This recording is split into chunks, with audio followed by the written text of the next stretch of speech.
El pasaje de hoy es de 2 Samuel 22, versículos 36 al 43. Leamos juntos. Me diste asimismo el escudo de tu salvación, y tu benignidad me ha engrandecido. Tú ensanchaste mis pasos debajo de mí, y mis pies no han resbalado. Perseguiré a mis enemigos, y los destruiré, y no volveré hasta acabarlos. Los consumiré, y los heriré, de modo que no se levanten. Caerán debajo de mis pies. Pues me ceñiste de fuerzas para la pelea, has humillado a mis enemigos debajo de mí, y has hecho que mis enemigos me vuelvan las espaldas, para que yo destruyese a los que me aborrecen. Clamaron, y no hubo quien los salvase, aún a Jehová, mas no les oyó. Como polvo de la tierra los molí, como lodo de las calles los pisé y los trituré. Amén. Desde el lunes, hemos estado compartiendo la parte final de 2 Samuel 22, donde se encuentra la confesión de toda la vida de David y la alabanza que fluyó de su vida. Cuanto más leemos y meditamos esta palabra, más volvemos a recordar cuán bueno es Dios, cuán fiel es, cuán grande y poderoso es. Al mismo tiempo, al ver que David experimentó todo esto, toda su vida puede parecernos grande, e incluso puede despertarnos admiración y cierta envidia. Pero David no escribió este poema y esta alabanza, llenos de Dios, para mostrar su propia excelencia, ni para exhibir lo sobresaliente que era. Lo hizo para dar a conocer qué clase de Dios es el Señor. Y porque tenía fe y esperanza de que ese Dios obra con la misma fidelidad en la vida de todo el pueblo de Dios, David compuso esta alabanza para Dios, y la cantó junto con el pueblo de Israel. En la confesión que meditamos juntos hoy, David presenta a Dios como aquel que hace que el pueblo de Dios, incluido el mismo David, luche con valentía contra sus enemigos y obtenga victoria. Anhelo sinceramente que esta confesión no termine siendo solo la confesión personal de David, sino que llegue a ser la confesión de vida de todos nosotros. En el versículo 35, que meditamos ayer, David alababa a Dios diciendo que él le enseñaba a tensar el arco de bronce.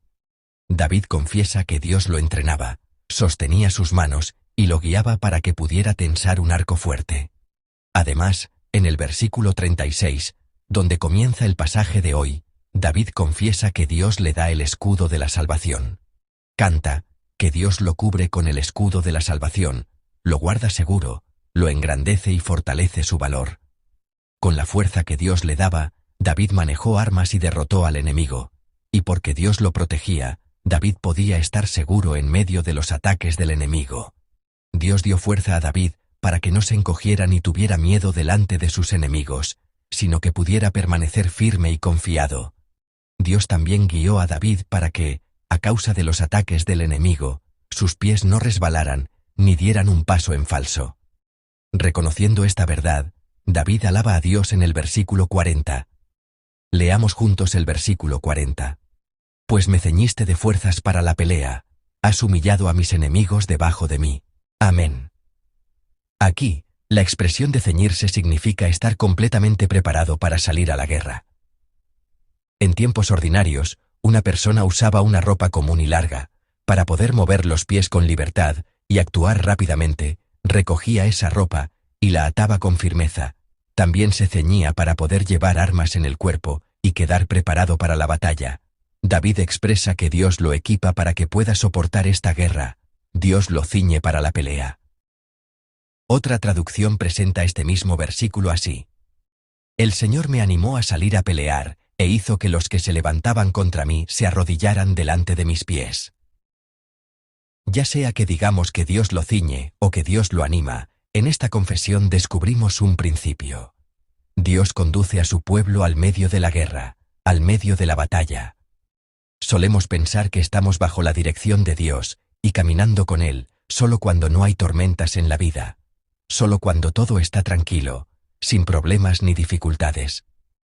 Si nos llega una tormenta parecida a una guerra, muchas veces empezamos a dudar de que Dios vive, de que está con nosotros y de que nos guía.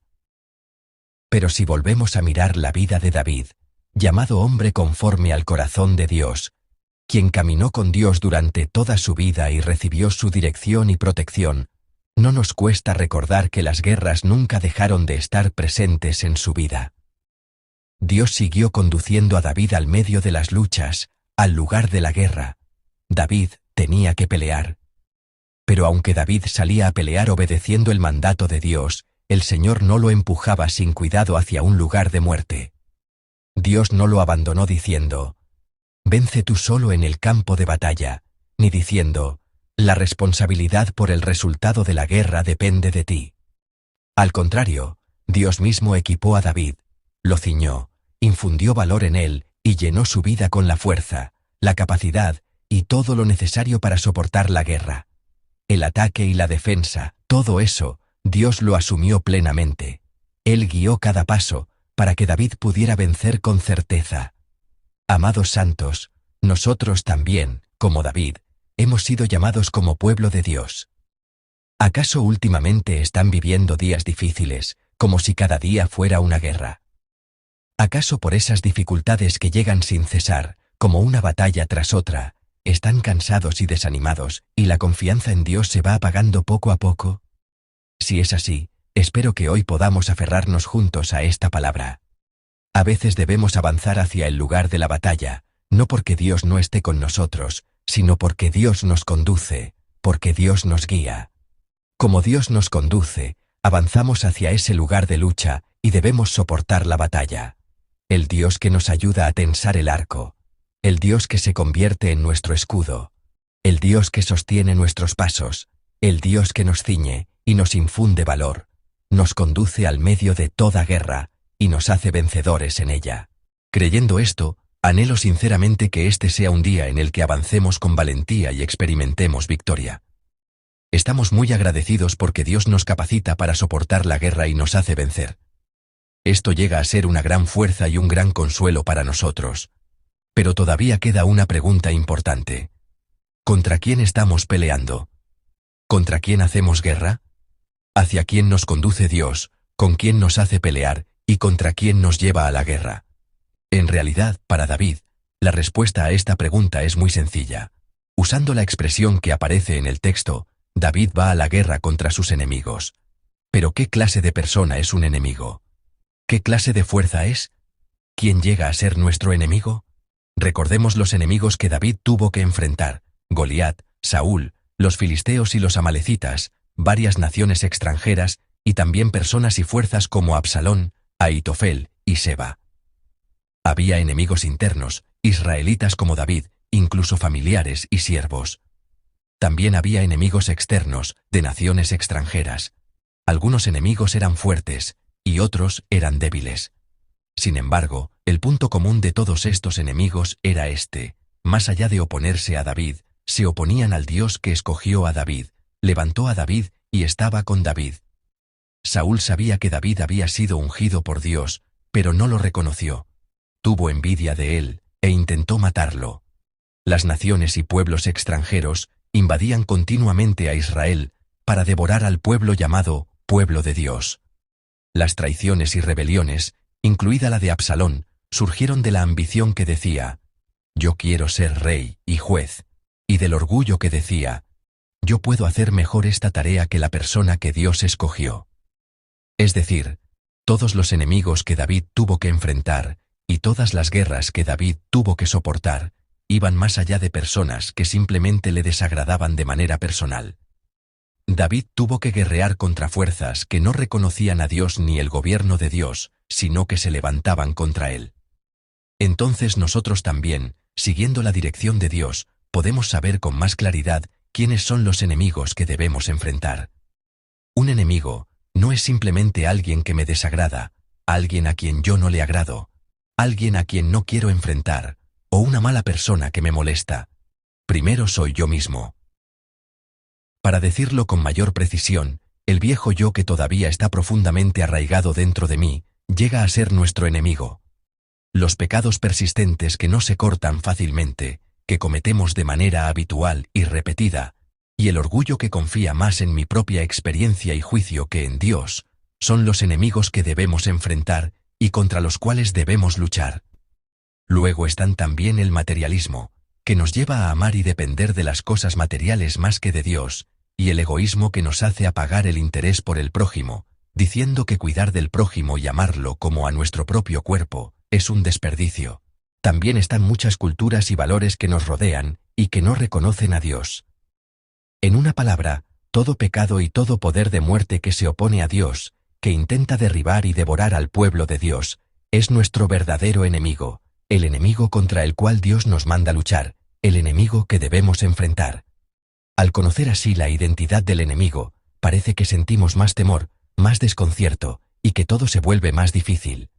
¿Cómo podremos nosotros, que somos débiles, soportar, pelear contra y vencer las muchas tentaciones del pecado que todavía permanecen dentro de nosotros y se levantan como olas? ¿Cómo podremos nosotros, que somos insuficientes, enfrentar, soportar y vencer el poder del pecado y de la muerte, que anda como león rugiente buscando a quien devorar? Cada vez que surja esa duda, espero que recordemos la confesión de fe y la victoria valiente de David delante de Goliat, cuando confesó: «La batalla pertenece al Señor», y avanzó no con espada ni lanza, sino en el nombre de Jehová de los ejércitos. Cuando Dios lo ayudó y estuvo con él, David pudo, como dice el pasaje de hoy, perseguir a sus enemigos y destruirlos. Pudo aniquilarlos, de modo que no se levantaran. Pudo someter y cortar al enemigo. Pudo desmenuzar a todos sus enemigos, como polvo de la tierra, y pisotearlos como lodo de las calles. Por el poder de Dios, David pudo vencer en la guerra contra sus enemigos. Además, por encima de todo, la cruz y la resurrección de Jesucristo nos dan el mayor consuelo y la mayor fuerza. El poder del pecado y de la muerte fue completamente derribado y totalmente derrotado. La gracia y el amor de Dios vencieron y gobiernan esta tierra. Creyendo la verdad contenida en la cruz y la resurrección, aferrándonos a ella, dependiendo de la cruz y confiando en el Dios que concede esa victoria a todos los que se acercan a Él, anhelo sinceramente que podamos luchar con valentía contra el enemigo y vencer. Amados santos, Dios quiere que hoy nosotros también peleemos contra el enemigo llamado pecado y muerte. Él nos conduce a ese lugar, hace que lo enfrentemos, y no se detiene allí. Él derrama fuerza y poder para que podamos vencer. Creyendo en la fidelidad de Dios, dependiendo de la cruz y la resurrección de Jesucristo, y experimentando el poder que da el Espíritu Santo, anhelo sinceramente que enfrentemos con valentía, luchemos y venzamos a los muchos enemigos que están dentro de nosotros y a nuestro alrededor. Que hoy sea un día en el que cortemos la tentación del pecado, escojamos lo que Dios desea y demos gloria a Dios con una vida santa. En el nombre del Señor, los bendigo para que hoy sea un día de victoria por la fe.